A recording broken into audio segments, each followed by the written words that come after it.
মাওলানা মামুনুল হক সাহেব বের হলেন, খুশিতে অনেকে মিষ্টি বিতরণ করলো, এটা দিয়ে দলিল দিয়ে দিল 12 রবিউল আউয়াল ঈদে মিলাদুন নবী পালনের পক্ষে।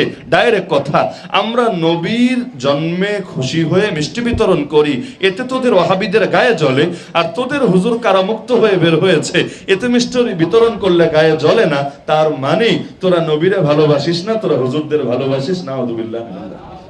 কিসের সাথে কি? পান্তা ভাতে ঘি। আল্লাহ নবী যখন জন্ম নিয়েছেন তখন আবু লাহাব একজন অমুসলিম হওয়ার পর তার দাসীকে যে আজাদ করে দিয়েছেন, আনন্দে মুক্ত করে দিয়েছেন, আজও পর্যন্ত সেই বয়ান গর্বের সাথে আমরা করি না কি করি না? করি।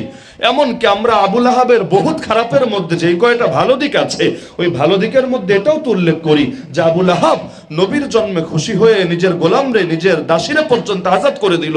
হায়, যেদিন নবী ঈমানের দাওয়াত দিয়েছিল, ওদিন যদি এভাবে আনন্দের সাথে দাওয়াতটাও কবুল করে নিত, আজকে আবু লাহাবের নামে লানত দেওয়া লাগতো না, আবু লাহাবের নামের সঙ্গে রাদিয়াল্লাহু আনহু এই শব্দ আমাদের জবান থেকে বের হয়ে আসতো।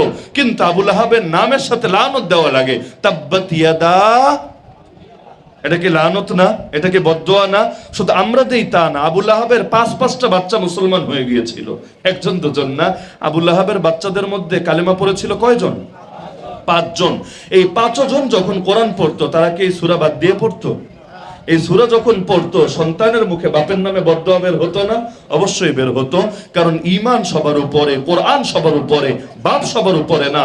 কোরআন পড়তে গিয়ে বাপরে লানত দেওয়া যায়, বাপের আবেগ ঠিক রাখতে গিয়ে কোরআনে কাটছাট করা যায় না।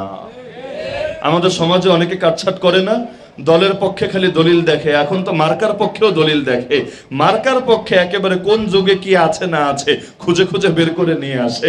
তো কোরআনের মধ্যে খালি মার্কার পক্ষে আয়াত আছে, আর তোমাদের কুফর শিরিকের বিপক্ষে আয়াত নাই, তোমাদের জুলুমের বিপক্ষে আয়াত নাই, তোমাদের ভণ্ডামের বিপক্ষে আয়াত নাই, তোমাদের মুনাফিকের বিপক্ষে আয়াত নাই। তার মানে কোরআন তো মানলা না, কোরআনটা নিজের স্বার্থে ব্যবহার করলা। তো এখন কোন জিনিসকে কোন জিনিসের সাথে মিলাতে চাইলেও এটার মধ্যে তো ব্যালেন্স থাকা লাগবে। এখন যদি এমন হয় প্রত্যেক বছর আমরা 2 মে নাকি 3 মে, মানে যেদিন মাওলানা মামুনুল হক সাহেব মুক্ত হলেন, এটাকে আমরা একটা উৎসবের দিন বানিয়ে ফেললাম, এবং প্রত্যেক বছর ওই দিন আমরা বিশেষ প্রক্রিয়ায় বিশেষ কিছু আমল জারি করে দিলাম, তাহলে আমাদের হুজুররা কি আপত্তি করবে না এর উপর? অবশ্যই করবে। এক হলো নগদ কোন সংবাদ পেয়ে এটাতে আনন্দ প্রকাশ করা, আর এক হলো প্রতি বছর শুধু নির্দিষ্ট একটা দিনকে আনন্দের উপলক্ষ বানিয়ে ফেলা। দুটো তো এক না। নবীর জন্ম খুশি কি একদিন হতে হবে না সারা জীবন হতে হবে? নবী এসেছেন, এতে আপনি বছরে একদিন খালি খুশি? যদি বলেন একদিন খুশি, বাকি 364 দিন কি বেজার? যদি বলেন না হুজুর ডেইলি খুশি, তো ডেইলি মিষ্টি বিতরণ করেন না, মিষ্টির দোকানদাররা খুশি হবে।